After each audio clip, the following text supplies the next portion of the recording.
Hello everyone! My name is Jane Lastimoso ng founder ng Team Kapuso. Mga classmate natin dyan, meron na naman tayong talakayin na isang viral na din. Pero siyempre, mga idol ng mga dalaginding, ayan, idol na idol nila ito ay kahit sino yung ipapares mo sa kanya is maraming mga viewers, di ba? Mga ka-lobster natin, ka-classmate, ayan. Mag-intro muna tayo bago ipagpatuloy ni founder ang kanyang reaction tungkol sa kanya. Ang lagi kong sinasabi sa inyo, walang pakialam, walang inuurungan, walang plastikan, basta totoo kang kaibigan ni Founder Jane Lastimoso. Mabuhay! Ayan, mag-intro muna tayo.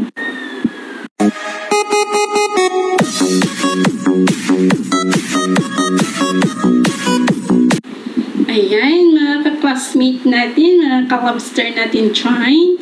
Ready na ba kayo kung sino na naman ang aking talakayin dito sa aking primer? Ayan, mga ka-classmate natin. Ito ang aking talakayin kung sino man yon. Walang iba kundi yung siyempre sikat na din sa media, siyempre, di ba, kahit sino lang i-partner, sumisikat. Walang iba kundi si Annalyn Baler. Ayan, hello idol Annalyn. Ayan. Tapos, ito lang masasabi ko sa kanya, kahit sino yung ipapartner mo sa kanya, wow talaga. Kasi maraming mga viewers, marami siyang hinahakot ng mga viewers. Alam niyo kung bakit? Kasi si Annalyn kasi malakas yung vibrating niya sa mga tao, pumahatak ng enerhiya para marami siyang mga viewers. Kumbaga, malakas ang karisma niya sa mga tao. Ayan, sabi ko sa inyo. Yun ang pagkakilala ko sa kanya. Alam niyo kung bakit? Kahit sino ang ipalabim mo sa kanya, ipaparehas ninyo sa kanya, lalo dumadami. Tapos, yung mga nakulabs niya, yung mga naging partner niya, naging sikat. Kasi nga, siya lang ang malakas eh. Tapos, yung iba naman, na-appreciate nila yon, binibigyan din nila ng halaga.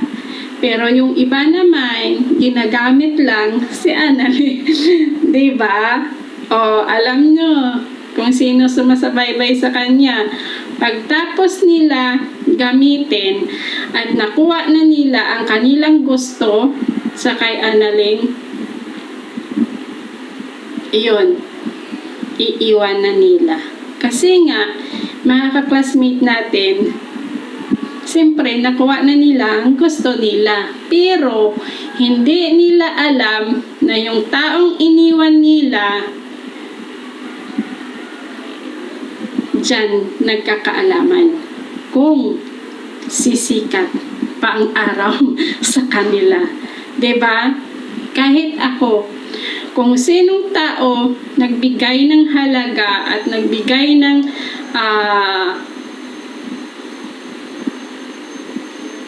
buhay na alam nyo na, diba? Saan pa kayo? Naging successful kayo sa kanya? Kumbaga, nang dahil sa kanya, umabot ng milyon-milyon ang viewers mo, di ba? Sino bang mga naging collabs ni Annalyn na nagsumikat din sa iba. Diba?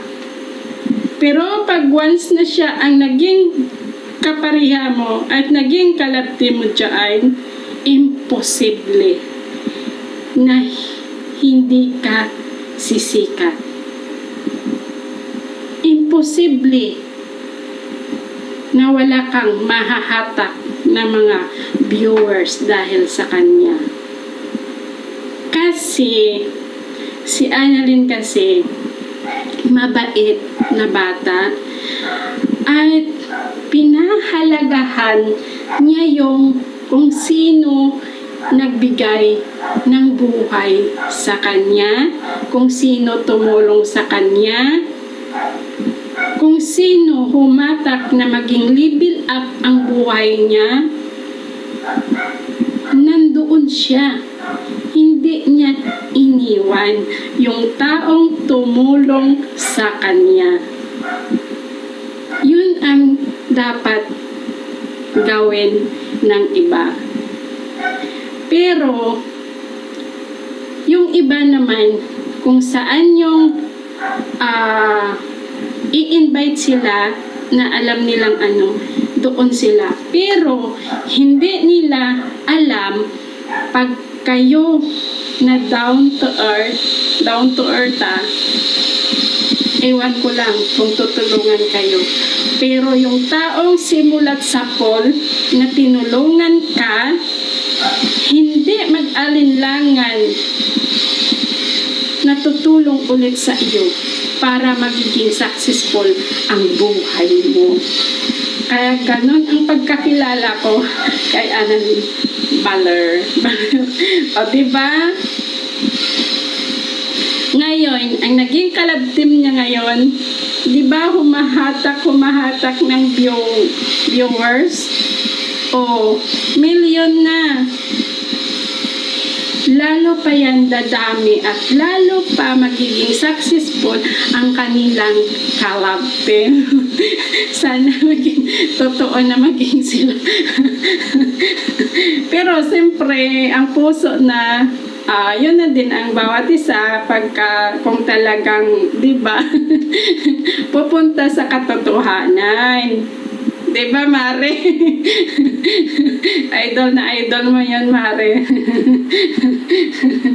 Ngayon, ang pangalan ng kalabtim nilang dalawa, walang iba kundi ang Super Mac. Diba? Si Mark Morales yung kalabtim niya. O, diba? Kilig na kilig to the max ang mga viewers ni Annalyn kasi nga, bagay naman sila. Pero, yung mga taong humuhusga sa kanya na ganito, ganyan, na sinasabi nila siya ay nigra, maitim. Pero, alam nyo, mga ka-classmate natin, yung mga taong maiitim, alam nyo kung gaano kalinis ang budhi nila.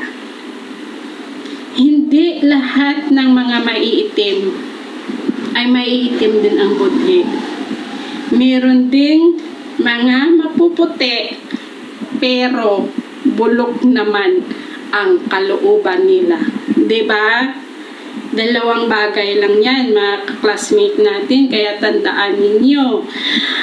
At huwag ninyo gagamitin ang isang tao para rin kayo sumikat. Hindi maganda yon, mga classmate natin. Pero kahit si Annalyn ay wala sang partner, pero maraming mga nag-sponsor sa kanya. Kasi nakikita sa kanya ang kabaitan niya, humble lahat. Hindi sa iiwan ng mga viewers, ng mga sponsor niya. Pero siyempre, pag sikat ka na, maraming bashers yan. Maraming na rin naninira. Pero kung ikaw mismo ang sarili mo, na alam mo din na tama naman ang ginagawa mo, hindi ka madadala sa kasiraan ng iba.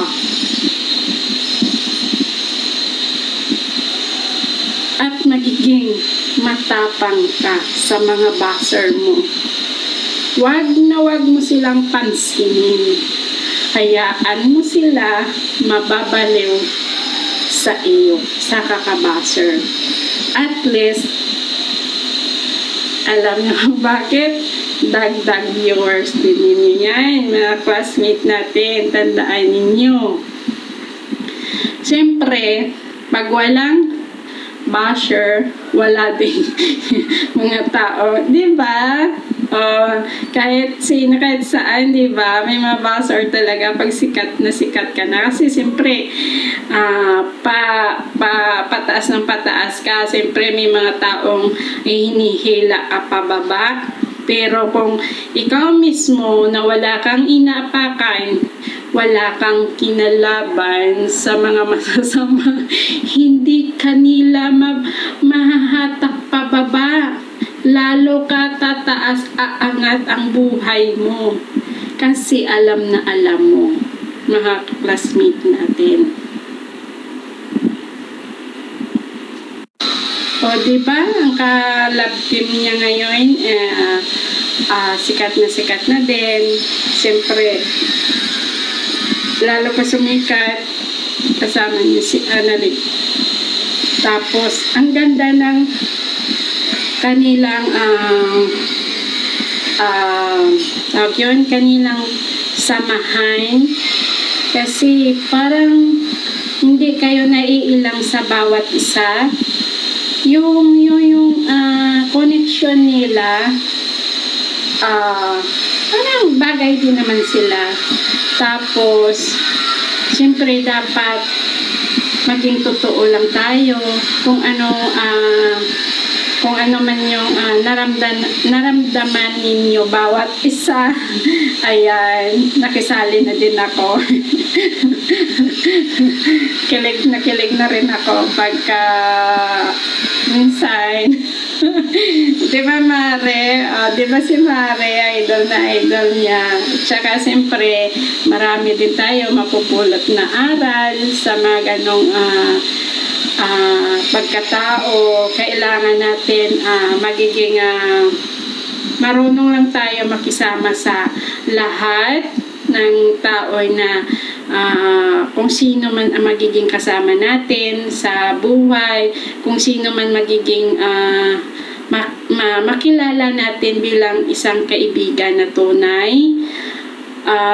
Yun ang lagi natin tatandaan, kasi hindi naman tayo basta-basta na magkaroon ng kaibigan na alam nyo na, kasi yung iba akala nyo mabait pero plastic.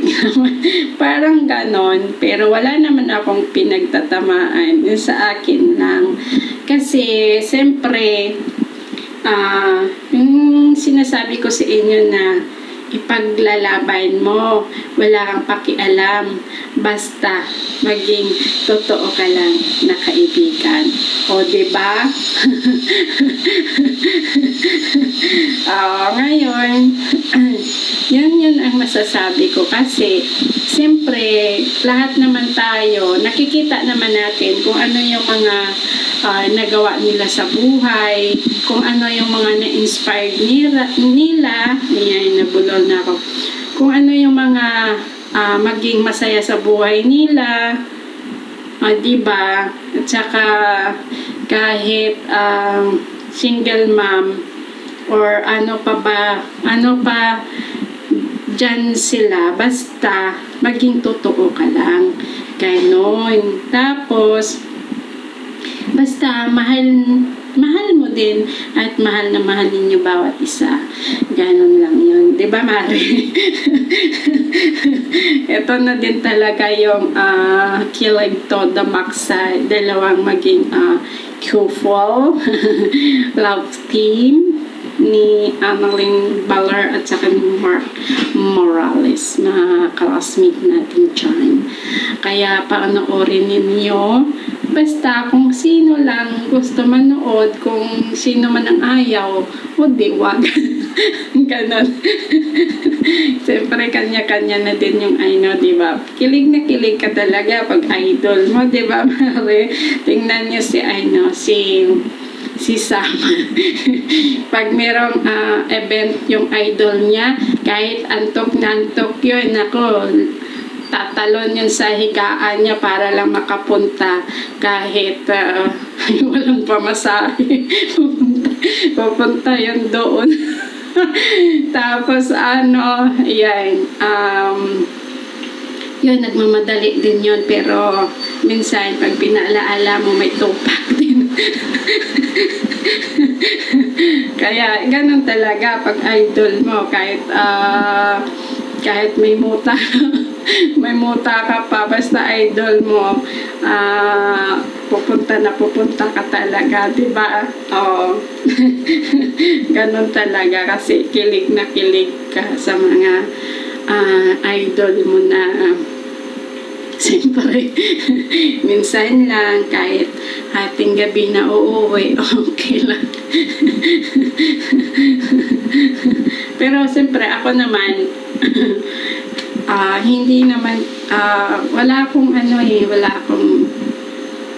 basta pag gusto ko lang yun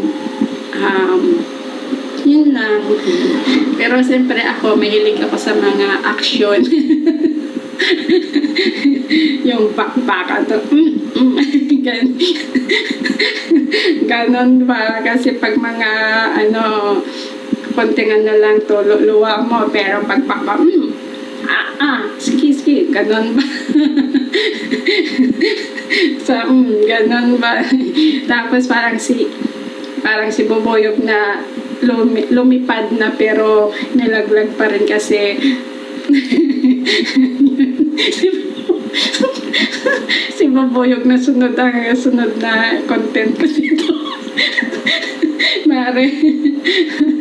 Ayan, mga ka-classmate natin, mahaba-haba na din to. Siyempre, pasalamat din tayo kay Idol Annalyn Baler at saka Baler tsaka kay Max, kasi siyempre todo na yan yung kanilang kalap team. At saka siyempre sa lahat ng mga sponsor, lahat ng mga viewers nilang dalawa, ayan, maraming salamat sa inyo, kasi sinusubaybayan nyo talaga ang kanilang collabs, diba? Pero kung maging totoo man, siyempre lahat suporta bawat isa, diba? Viewers na, diba? Support na silang, diba, Mare? Nandyan si Mare, nandito ako. Pero siyempre, pagka alam mo nang sumikat ka at alam mo nang pataas ka na, yung taong dadala sa iyo, wag mo naman iwan, diba? Kasi nakuha mo ng gusto mo, nandoon ka na, pero hindi mo alam, minsan lang yan at pangyayari sa buhay mo. Kaya kung sino mga tao na binigyan ka ng ganon, siyempre i-bless mo din yun, yung tao na yun na nagbibigay ng liwanag ng iyong buhay. Nandito lang si Founder J. Lastimoso, kung ano man ang inyong saloobin, just call me. Babo, thank you so much sa inyong ano ba yun?